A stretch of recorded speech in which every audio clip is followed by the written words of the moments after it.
what struck me so much was, I mean, I remember at the beginning of the last year, and it's been every year, but of my life, 27 years in racing, but particularly, at the beginning of last year, I remember looking around in Australia around the paddock, and I remember I filmed it for on my Instagram, and I remember it's like still no diversity within this paddock. And then I got to the end of the year, and I saw all the photos of all the teams standing proudly in front of there on the track, or they do a celebratory kind of photo.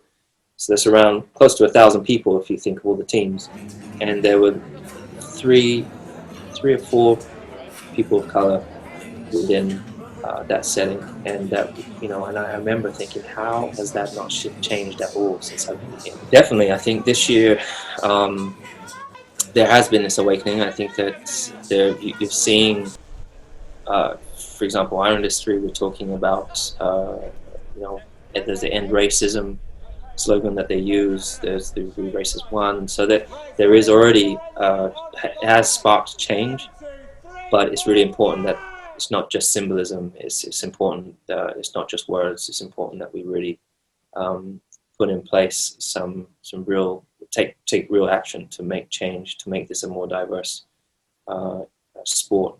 Mercedes and Daimler,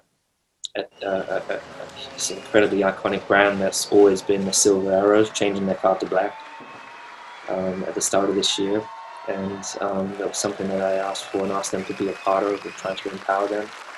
It's seeing, you've seen a sport which, like many this year, have done some great things, some sports. But our sport said we don't get involved in politics, and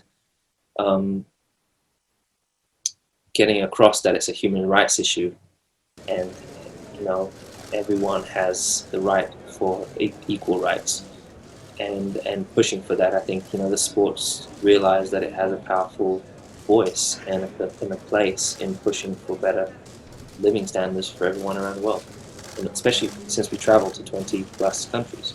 So seeing that in my team, we're now working. The HR department's been working with how we can do better in terms of hiring. There's a diversity inclusion training program that's now in our team. There was a time when I'm winning all these championships, but what does it really, really mean?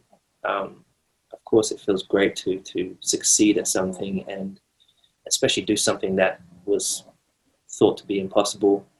It was a dream as a kid.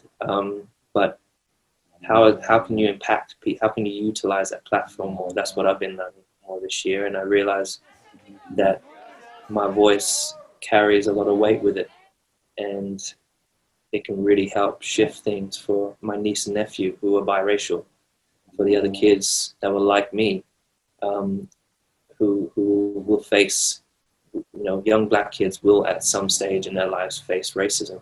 How do we make sure that that doesn't happen moving forwards? It's important that as an industry, you go out and try to find out what, you got to expand where you're hiring. You're clearly not looking always in the right places. So the commission is to try and understand what the barriers are for young black kids, teenagers getting into STEM subjects, and what is limiting them. How can we shift it?